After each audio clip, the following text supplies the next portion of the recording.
ये गौरांग शाह साहब, ये इम्पोर्टेंट पॉइंट है जो मैं कह सकते हैं कि हम लोग के लिए उम्मीद की किरण यहाँ पे ज़्यादा मजबूत दिख रही होती है, जो अभिषेक जी भी कह रहे हैं और अभी जसप्रीत साहब ने भी कहा कि रिजल्ट जो है सो निराशाजनक नहीं कहे जाएंगे। डिमांड अभी भी दिख रहा है और ख़ास तौर से जो कंपनियां घरेलू फैक्टर पे निर्भर थी, घरेलू डिमांड पे डिपेंडेंट थी, वो कंपनियां ज़्यादा बेहतर कर रही हैं। तो इसका क्या मैसेज निकाला जाए कि जो जब बाहरी फैक्टर स्थिर हो जाएंगे तो हम लोग वापस से मजबूती से आगे बढ़ने लगेंगे। देखिए लक्ष्मण जी, पहले तो अनुमान पहली तिमाही के नतीजे थोड़े निराशाजनक आएंगे, ऐसा अनुमान इसलिए था क्योंकि ये जो युद्ध शुरू हुआ उसका हाँ। पूरा नकारात्मक असर जो है वो इस पहली तिमाही में पड़ने की आशंका थी। अ, हाँ। कुछ जगहों पर हो सकता है कि अभी तो कई सारे नतीजे देखना बाकी है पहली तिमाही के इस नए वित्तीय वर्ष के, लक्ष्मण जी। लेकिन ऐसा अभी तक तो दिखाई नहीं दिया। अ, दूसरी तरफ आप ये बिल्कुल कह सकते हैं कि घरेलू मांग से जुड़े हुए जो क्षेत्र या कंपनियां हैं, वहां पर सकारात्मक नतीजे आए हैं और शायद जो बाकी हैं वो भी अनुमान के मुताबिक या अनुमान से थोड़े बहुत बेहतर आने की संभावना लग रही है। और वो इसलिए क्योंकि मेरे ख्याल से पहले तो सरकार के तरफ से जो नीतियां बनी थी और जिस तरीके से सहारा दिया गया अर्थव्यवस्था को कठिन समय में। और एक बात ये भी नहीं भूलनी चाहिए कि इंद्रदेव और मेघराज के आशीर्वाद इस वर्ष देर से आए, हम्म। अल नीनो की कृपा से और मेहरबानी से। लेकिन अब धीरे-धीरे करके वहाँ पर भी उस मोर्चे पर भी बारिश को लेकर के थोड़े बहुत सकारात्मक खबरें और संकेत आ रहे हैं। तो एक अनुमान लगा सकते हैं लक्ष्मण जी, ऐसा नहीं कि हम पूर्ण रूप से निश्चिंत होकर के आगे बढ़े। अनुमान लगा सकते हैं कि शायद थोड़ा बहुत बेहतर हो और उस परिस्थिति में कुछ क्षेत्र हैं, रक्षा क्षेत्र है, ऊर्जा उत्पादन क्षेत्र है, चिकित्सा से जुड़ी हुई हेल्थ केयर सेक्टर है, फार्मा सेक्टर है, कुछ हद तक मैं वित्तीय क्षेत्र में भी कुछ निजी क्षेत्र के बैंक, कुछ सरकारी क्षेत्र के बैंक, कुछ मजबूत एनबीएफसीज के जो नतीजे, ऑटो सेक्टर आप देख लीजिए अभी, लक्ष्मण जी, जिस प्रकार से नतीजे आए हैं और जिस प्रकार से महीने दर महीने बिक्री हो रही है। और मैं एक 15 सेकंड और लूंगा ऑटो सेक्टर पर। अ, जिस तरीके से हमारे भारत सरकार ने अलग अलग देशों के साथ एफटीए साइन किए हैं, ये मैं अनुमान लगा के चल रहा हूँ। मेरे ख्याल से इसका सबसे बड़ा फायदा अगर किसी एक क्षेत्र को मिलेगा तो वो है ऑटो सेक्टर, क्योंकि अगर आप महीने दर महीने बिक्री के भी आंकड़े देखें, घरेलू की तो बात छोड़ दीजिए आप, एक्सपोर्ट मार्केट आप निरंतर पिछले कुछ महीनों से देखें तो ऑटो क्षेत्र के बहुत ही सकारात्मक आंकड़े आ रहे हैं। ये ऑटो सेक्टर में कौन सा सेगमेंट आप देख रहे हैं, ऑटो कंपोनेंट मैन्युफैक्चरर या फिर ऑटो? नहीं नहीं, इसमें आप अलग अलग नहीं देख सकते, आप पक्षपात नहीं कर सकते। मैं इसलिए ये कह रहा हूँ, ऑटो क्षेत्र अच्छा। एफटीए हो रहे हैं उससे एक जो सेगमेंट है जिसको सबसे ज्यादा फायदा दिख रहा है वो है एक ऑटो कंपोनेंट मैन्युफैक्चरर, जो उनकी डिमांड काफी ज्यादा रहती है बाहर। तो मैं मेरी बात पूरी करता हूँ लक्ष्मण जी। ऑटो सेक्टर अगर देखिए, मेरी मेरी मेरी ये राय है, मेरा मानना है, कितना सही गलत मुझे नहीं पता।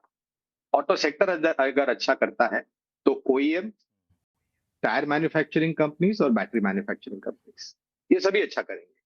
न्यू ऑर्डर मार्केट्स को लेकर के भी, एक्सपोर्ट मार्केट को लेकर के भी, और उसके साथ साथ खास करके जो ऑटो एंसिलरी या ओईएम सेगमेंट की कंपनियां हैं, उनके पास तो घरेलू मार्केट में रिप्लेसमेंट डिमांड भी उतनी ऊपर की तरफ है। आजकल आप देखते हैं कि लोग सस्ता पुर्जा नहीं लगाते हैं। वो अगर जाते हैं तो औपचारिक स्तर पर जो ऑथराइज्ड सर्विस स्टेशन है वहां पर जाकर के अपनी गाड़ियों की मरम्मत करता है, ना कि सड़क के किनारे कोई गैरेज खुला होगा उनके पास जाकर के कोई सस्ता पुर्जा लगा रहे हैं। तो उस नजरिए से भी अगर देखेंगे तो मेरे ख्याल से ऑटो एंसिलरी ओईएम सेगमेंट की कंपनियां भी दुरुस्त काम कर। मैंने टिप्पणियां भी सुनी थी कुछ कंपनियों की, लक्ष्मण जी, जो एक्सपोर्ट मार्केट के लेकर लेकर के बहुत ही सकारात्मक नजरिया सामने रख रहे हैं। संजय सिन्हा सर, ये रिजल्ट पर अगर रहे हम लोग, तो अभी तक जो भी रिजल्ट आए वो क्या इशारे कर रहे हैं, किस सेक्टर में किस तरह की कंपनियों में आपको ज्यादा दम दिख रहा है? तो देखिए, इस अब तक जो रिजल्ट आए हैं उसमें 3-4 बहुत क्लियर ट्रेंड हैं। हम्म। सबसे पहला, अगर आप देखें तो बैंकिंग एंड फाइनेंशियल सेक्टर में करीब-करीब हर कंपनी ने बहुत ही अच्छा क्रेडिट ग्रोथ दिखाया है। जो मैं समझता हूँ बहुत ही महत्वपूर्ण है हमें इस बात का आकलन करने के लिए कि जो पिछले 3 महीने गुजरे और आगे के जो 9 महीने गुजरेंगे, उसमें किसका योगदान बहुत ज्यादा रहेगा। तो देखिए ये काफी क्लियर है कि जो डोमेस्टिक कंजम्पशन है वो इस वॉर के कारण जरा भी लड़खड़ाया नहीं। अगर आप हम्म, आरबीआई के आंकड़े भी देख लें तो पिछला जो आंकड़ा आया उसमें करीब 18% की credit growth year on year देखी गई। और अब तक जितने भी बैंक के रिजल्ट आए या तो वो पब्लिक सेक्टर हो या प्राइवेट सेक्टर हो, इन दोनों क्षेत्र के बैंक्स ने बहुत अच्छा क्रेडिट ग्रोथ दिखाया है। तो वो एक महत्वपूर्ण ट्रेंड है जो मेरे ख्याल से आगे की स्थिति को दिखा रहा है।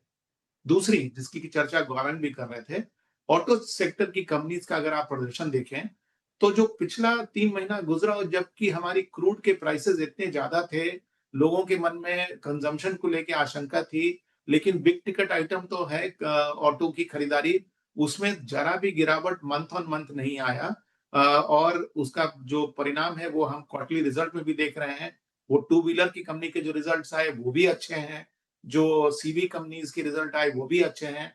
और जब मुख्य पैसेंजर कार की रिजल्ट्स आएंगे तो मेरे ख्याल से उस पर भी उसका एक पॉजिटिव असर दिखेगा। तो ये दूसरा सेगमेंट है जो मेरे ख्याल से इस क्वार्टर का हाईलाइट है। तीसरा इसमें दरअसल जो सेगमेंट है जहां पर मेरे ख्याल से बाजार को जिसने थोड़ा सा चकित किया है वो रहा है आईटी सेक्टर का रिजल्ट। चूंकि इस सेक्टर से अपेक्षा इतनी कम थी कि जरा सा भी अच्छा रिजल्ट आया तो सेक्टर की कंपनीज ने काफी उछाल दिखा दिया। और शुरू के जो रिजल्ट्स आए आईटी सेक्टर में उसने निस्संदेह बाजार को एक प्लेजेंट सरप्राइज दिया। और उसका जो है थोड़ा बहुत असर अब लड़खड़ाया है जब फ्यूचर गाइडेंस में कटौती की गई है by some of the large IT companies. तो ये एक तीसरा ट्रेंड है जो दिख रहा है। चौथा जो कि मुझे डोमेस्टिक लगता है केपेक्स से संबंधित सेक्टर है। संजय सर, ये तीन जो सेक्टर आपने बताया ना, हम लोग इस तीन सेक्टर पर थोड़ा सा डिस्कस कर लेते हैं, क्योंकि तीनों सेक्टर बड़ा ही बहुत बड़ा सेक्टर है। क्योंकि आपने तीन बताया, एक ऑटो, दूसरा बैंकिंग और तीसरा आईटी। तो मैं ऑटो पे मैं एक आम दर्शक के नाते या फिर आम कंज्यूमर के नाते मेरी राय थोड़ी सी अलग है। क्योंकि इस पे जो गौरांग शाह साहब ने काफ़ी रिसर्च किया, वो भी बताइएगा, आप भी बताइएगा अगर मैं गलत हूं तो। इतने सारे पॉलिसी शिफ्ट हो रहे हैं ना, कि कभी ईवी की बात हो रही है, कभी एथेनॉल की बात हो रही है, कभी हाइड्रोजन की बात हो रही है।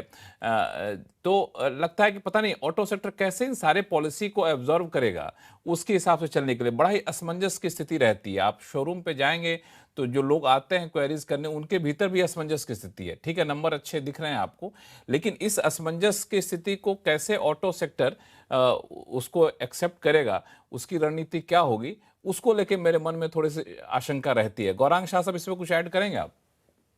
ये जो बातें है ना, क्लीन एंड ग्रीन हाइड्रोजन, हमने E20 की बात की, फिर ये 85 E90 की बातें हो रही थी, माननीय मंत्री नितिन गडकरी जी ने भी टिप्पणी करी, कुछ शोर शराबा भी हुआ E20 को लेकर के कि भाई एवरेज कम हो जाती है, गाड़ी के इंजन खराब हो जाता है वगैरह वगैरह। लेकिन एक बात ध्यान रखिए, सरकार जब कभी भी कोई निर्णय लेती है तो वो आंख बंद करके नहीं लेती है। उसकी पहले तहकीकात होती है, अ, जांच पड़ताल होती है, ट्रायल्स किए जाते हैं, रिजल्ट्स आते हैं, टेस्ट आते हैं, उसके बाद ही कोई निर्णय लेती है सरकार।